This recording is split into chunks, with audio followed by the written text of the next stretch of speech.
Gardeners across America pull tons of this plant from their vegetable beds every season, cursing its resilience and speed.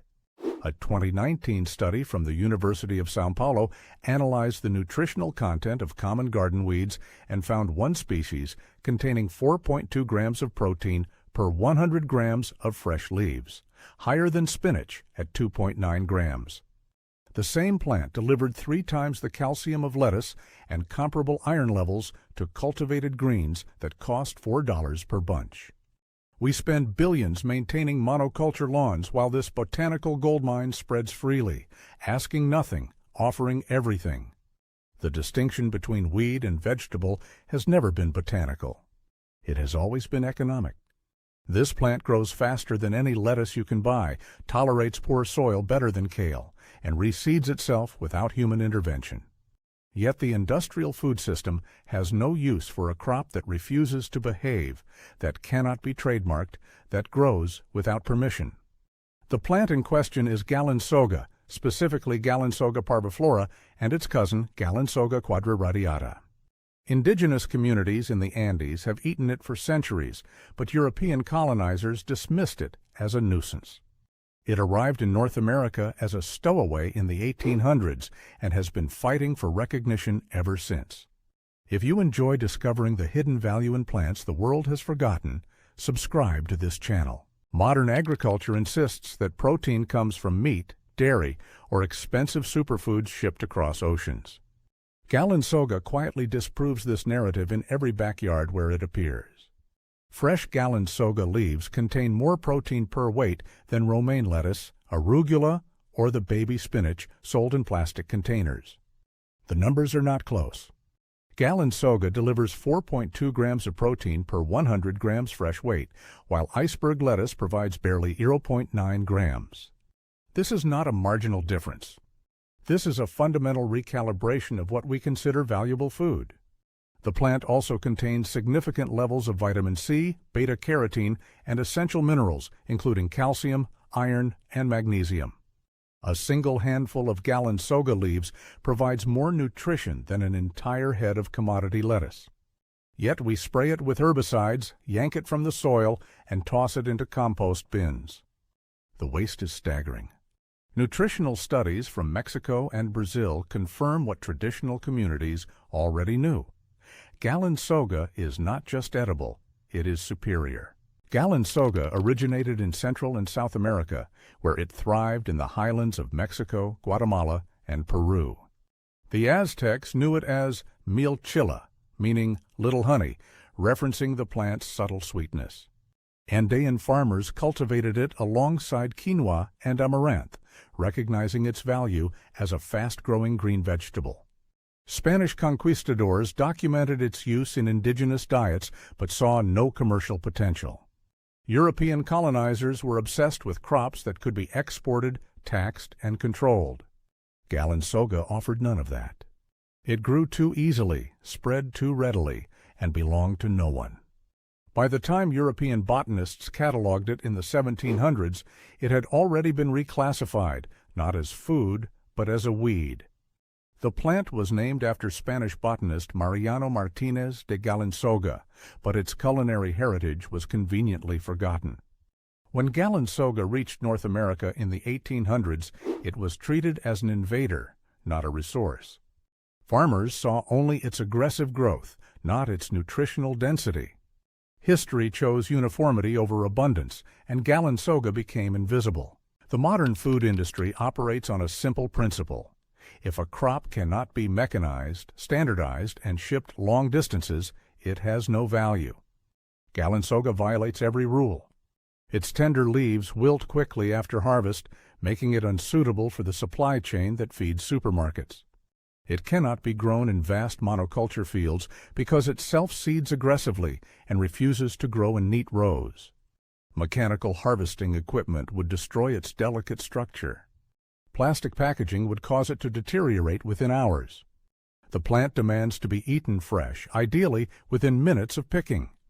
This immediacy is a death sentence in an industrial system designed around shelf life, not nutrition. Galinsoga was never rejected because it tasted bad. It was rejected because it could not be commodified. The food industry needed crops that prioritized durability over nutrient density, appearance over flavor.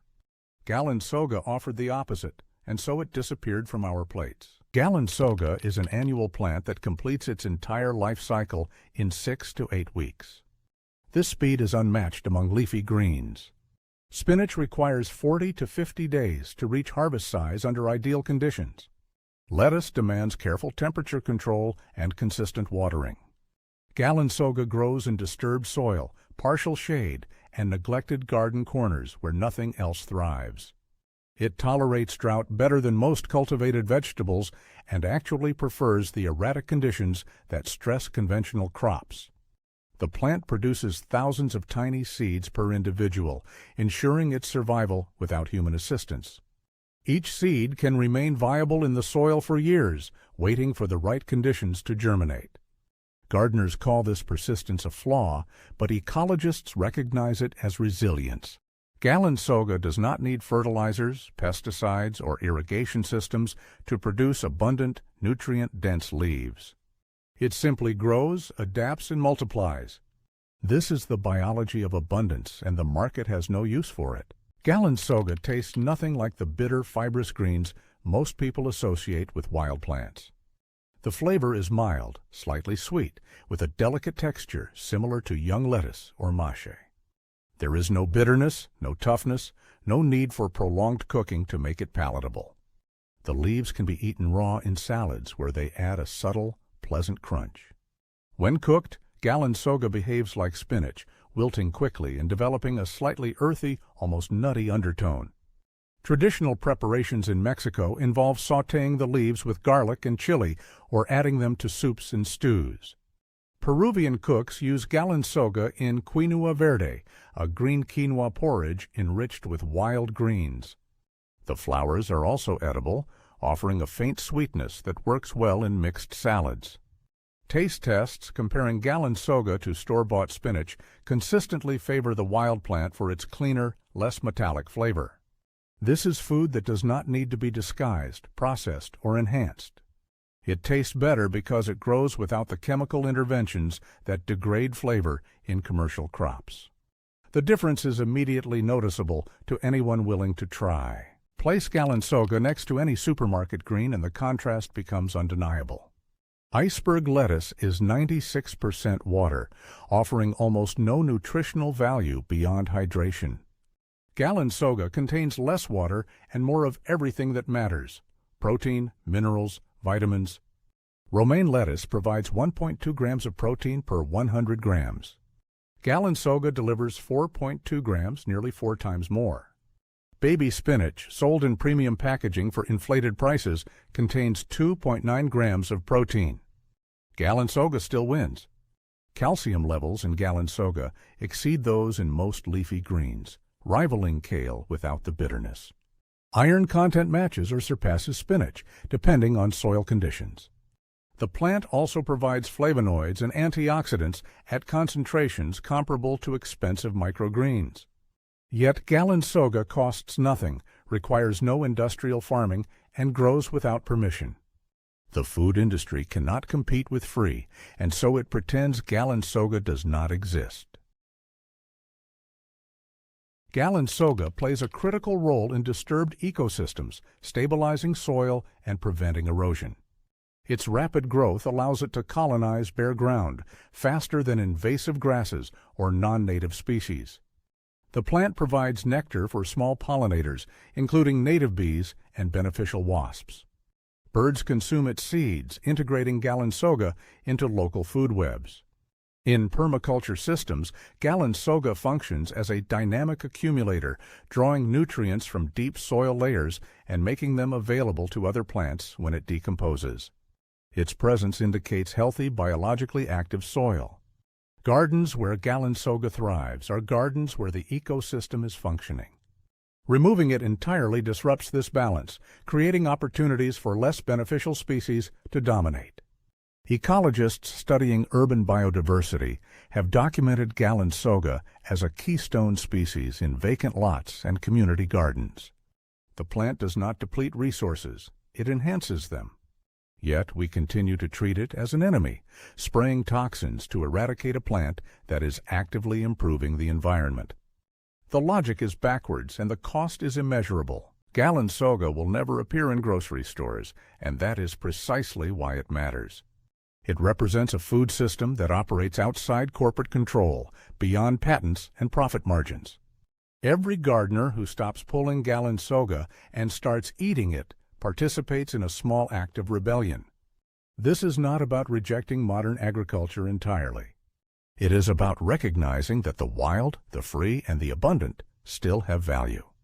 Galinsoga does not ask for permission to grow, and we do not need permission to eat it. The plant thrives in neglected spaces, offering nutrition to anyone willing to look down. It grows faster than any cultivated crop, costs nothing, and delivers more protein than the lettuce sold for $4 a pound. The revolution does not require radical change. It requires noticing what has been there all along. Galinsoga is not a weed. It is food, and it has been waiting.